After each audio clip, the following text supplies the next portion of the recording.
All right, hello. All right, this is everything that was shipped for the month of January, which is historically a smaller month for stuff because they try to get everything in the stores for Christmas. So obviously they sell more stuff. Also, some of these books I got pulled out already, or they're bags because I was gonna start reading them. I was pretty excited to dig into some of the stuff, and I realized I gotta film this. So I can actually open some of these up, which is pretty cool. But it's actually a pretty small month. There's a lot of X Men as always, and then just a few trades there too. But kicking off, Colonel Weird Cosmogog. This is one of the last issues. I really love the artist in this, Tyler Crook. He's just like, his style's so cool. I love, like, look at this page. Oh man, it's so cool. But pretty sure there's one more issue here, so I'm really looking forward to that ending. We only find them when they're dead. I'm absolutely loving this series. It's like, it's got that sweet spot of like, I give every new book I pick up 6 issues. You got 6 issues to show me what you got. And this one, boom, it is like kicking off. This is just like, yeah, it's really hitting all strides. And the art is really cool too. I also say it's got a European vibe, but that seems weird because it doesn't look like traditional American stuff. But the coloring, it's got a very digital vibe. It almost looks like it's animated, you know, you kind of see this stuff. But yeah, I'm really digging this book. It's really just, oh boy, that was definitely a spoiler. I shouldn't have flipped that far. Barbalian, Red Planet. I'm liking this book, not as much as the Colonel Weird stuff, because that's like really weird, and I love weird stuff. But this is a really fun book. I love all the ties to the Black Hammer, and I'm really stoked for the main Black Hammer series to kick back off.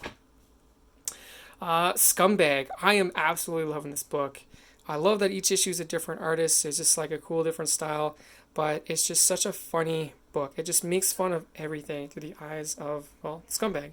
Um, this one is definitely have naked people in it. Yeah, that's definitely naked people there. But yeah, now that the scumbag is officially the world's greatest super spy through no choice of his own, he has to go undercover to a drug and sex orgy, which is right up his alley. So I'm sure it'll be full of laughs. The Chris Claremont anniversary special. And we ask yourself, Curtis, why are you buying the Chris Claremont anniversary special? And that's an easy answer, because it is one of the few books that Chris Claremont is actually writing. Chris Claremont, notorious Marvel writer, pretty much created everything that people know and love about the X-Men since he wrote it for like 3 decades, like pretty much from all new X-Men straight through like Jim Lee's X-Men in the 90s and even until like the 2010s. I think some of the first X-Men books I ever bought regularly, Chris Claremont was still writing. But he has an exclusive contract with Marvel, so he only writes for Marvel. Now, he did write a bunch of stuff, but then after like 2010, he stopped really doing anything. And he puts out like one book a year. So this is his one book for 2021. We'll see.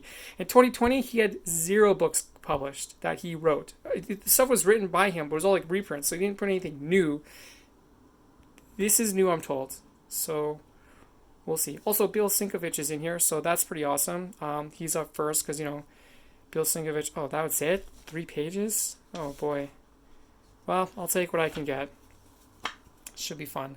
Eternals #1. Yeah, this was definitely supposed to come out like last year. And by last year, I don't mean like last month, but like early 2020. This is supposed to come out to tie into the movie, which is supposed to come out in, I think, November. So, but it's kind of kicking off a new version of the Eternals. I really like the Eternals. I actually like this cover, but more so, he said Ribic. I really love him. He did the art for the last Secret Wars book, so might recognize his style. I think he's this is like a monthly. I don't know how this guy's going to keep up with a monthly. He's not like a monthly issue guy. He can do it.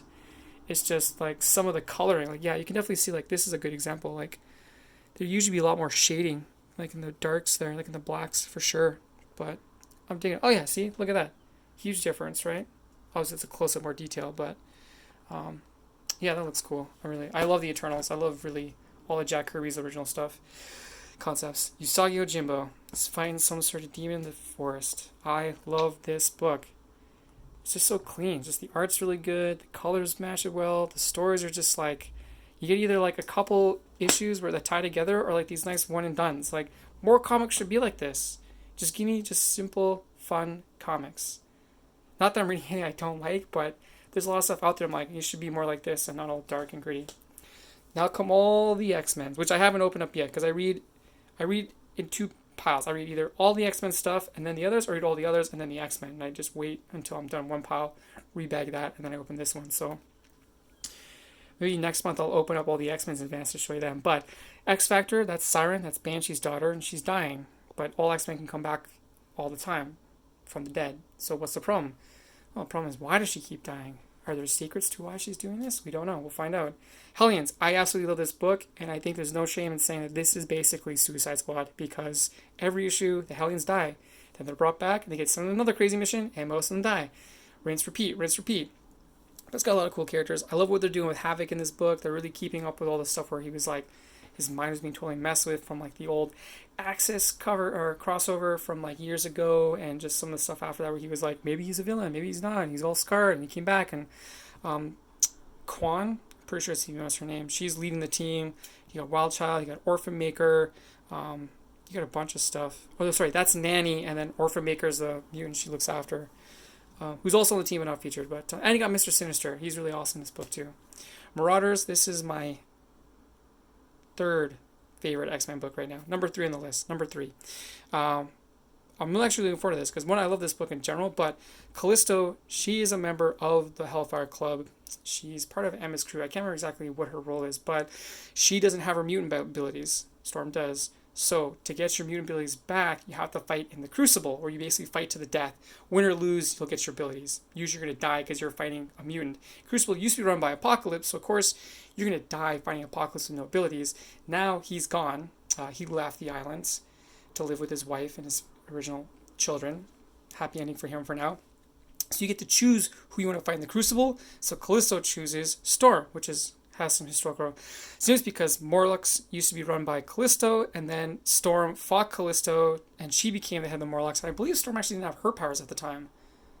I can't remember. That was like a long time ago. That's like late 80s, or that's like late 80s X-Men. Gabe would know. I could probably ask him. But this should be a really good book. I love anything to do with that stuff. Sword, I really been liking this series, and it's the second issue. But what's frustrating is this is totally a freaking tie-in to a crossover I don't care about. It's tying into the Venom space god Null thing that's happening in all the other Marvel books. So I guess you gotta have one X-Men book has to tie in. So Johnny was like, this one's the only second issue. Like, it's fine.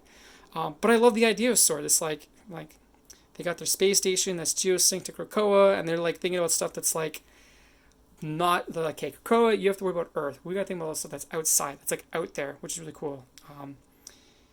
But yeah, unfortunately, it's a tie into this. So I'm reading it because it'll probably have some cool stuff, but it's just not gonna have any effect on the main story, which is just thanks. Cable number 7. So Cable right now, he's actually trying to save mutant babies. There's a weird cult that are not mutants, but they're kidnapping the babies they're kidnapping mutant children. So Cable, since he has a thing for saving mutant babies, is out to help them. So this should be cool. New Mutants. This is I like this book too. I can't really, after the top 3, I can't really place the other X-Men books. They're all pretty good. There's not one that's bad. Like Fallen Angels, when I first started reading, I remember something like Fallen Angels. That was not a good book, but they're not that bad. They're not as bad as that book, which is fine.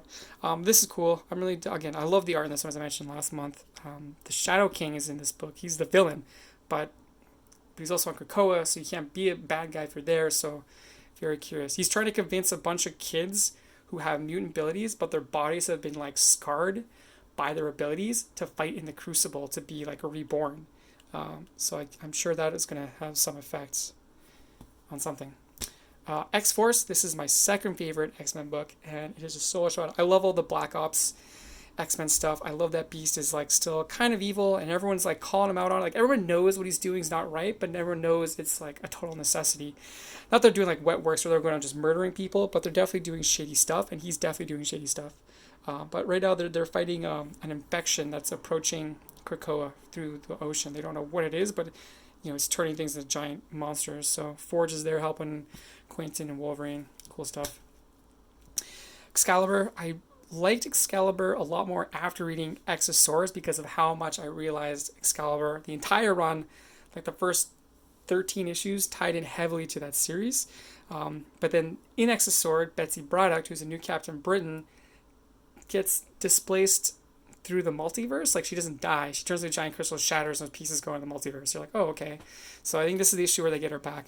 I like this book, but it also has Gambit in it, who I don't like. Like, they really play up his accent in the dialogue. It's just, chérie, mes amis, it's just so bad. But it's got Richter. I really like Richter as an X-Men. He controls, like, the Earth, like ground and stuff. Wolverine, this is a super fun X-Men book. Um, Wolverine's he's like out to find this. Old members of Weapon X have popped back up on the radar, and he's out to figure out why suddenly they're showing up. We thought they're either dead or they got into hiding. He's just like, why are they showing up? And what they're doing is breaking into old Weapon X facilities and stealing stuff and then selling it, it seems. So he's going to break into this, or he's going to sneak into this auction where they're selling superhero stuff, and it looks like they have his hand, which is like, how do you remove his hand with its claws, right? Should be a fun story. And then we have X-Men, which is my favorite X-Men book, mostly because, Jonathan Hickman writes it. So it's also a ton of fun, just like single or 2-issue stories that are setting up some big picture stuff that definitely is going to pay off in like 5 years. But this is definitely a Storm-centric issue, so I'm sure it'll be fun. I know it's a single issue because he made a big deal about it online that Brett Booth is doing the art. He was a big X-Men artist in the 90s. He's only doing the one issue, so I'll use some Storm-centric cover. This is not Brett Booth's art, by the way. This is Lionel Francis Yu, who is the previous monthly artist. So I think he's just taking a month off, or they're going to switch out with somebody else who do monthlies because Brett Booth is doing the one. That's all the singles. And then just the trades. Seeds. I picked this up because I like both these creators, Anna Cody and always say Nakoti, but it's definitely not how you pronounce that. And David Aja, who both worked on Daredevil separately. She wrote it back in the 80s after Frank Miller left, and had an awesome run. And then David Aja did it. He also did Merle Iron Fist, which is where I first saw his work. And he's mostly known for the Hawkeye series, where Hawkeye is like just a normal dude with a dog hanging out. But I really like his art. I really like in this book too. He's just got like the one kind of color on the black and white. Very cool. But it's kind of like it's kind of explained as like an eco thriller. Bees are dying. They're just trying to figure out why aliens might be involved. So yeah, should be fun. I got this book, Universe, by what I thought was Albert Monkeys when I first opened the box, because obviously I ordered stuff months in advance. I'm like, Albert Monkeys, but I think it's just because I saw the caveman on the front that my brain just said monkeys, but Montes. This is actually originally a web comic. It's 5 interconnected science fiction stories, separate but interconnected in some way. So, yeah, guess what? It won a bunch of Eisner, so I figured, I'll check that out. It's published by Image, so hey, if Image is going to publish it, it should be good. And last but not least, Savage Sword of Conan Omnibus, Volume 4. This sucker's still wrapped, just like Volume 2 and 3, because I haven't even finished Volume 1, because that one's just huge. This is actually the smallest of the 3. So either they're getting to the end of the run I want to collect, which is the stuff that's all drawn by John Buscema, or they're stretching it out, which either I don't mind. I got to look into that, actually, because I can remind my comic shop. Once John Buscema's name comes off the cover, I don't need any more of these, because I'm sure they could, honestly, with all the issues that were sort of Conan, they could probably get to like volume 10 or 12, so I don't need all of them. I just want the stuff, again, by John Buscema. Easily one of the greatest Marvel artists of all time. His brother Sal also worked there. Sal's well known, but John just crafted his art. He's worked on like everything. He's just one of the most influential artists. Like, everyone copies John Buscema. Everybody. He came in just after Jack Kirby, but everyone covers Jack Kirby. Everyone covers, like, he's just one of those guys, just one of those artists. Just everyone grew up reading John Buscema. Was like, that's how you draw Marvel, like, because he was the artist. I think he's actually, I gotta double check. Either him and his brother were one of the artists that had like the Marvel way. Like, they would print these how you make comics the Marvel way, and the Buscemas were the artists in one of the issues, one of the books that was released. So obviously everyone buys that to learn to draw comics the Marvel way, and you're just tracing over John Buscema's art, so you learn to draw like John Buscema. But yeah, that's everything. I kind of try to stretch the video out because I know a lot, but short month. I suspect February will also be light, but we'll see. And then usually March through April and May can be a little heavier because people are trying to get stuff in the stores for New Comic Book Day, just so there's stuff there. But yeah, that's everything, man. Send me your jeers, send me your cheers, send me your feedback. I don't think I got anything really I'm going to cut from like the main stuff, honestly, because a lot of this is ending. So nothing I've actually picked up this month. And then the X-Men stuff is growing. There's another X-Men book coming out that I added, The Way of X. So I don't know. I hope they reveal the master plan soon, or else I'll probably be another 5 years of buying X-Men. Everybody, talk to you soon. Take it easy, man.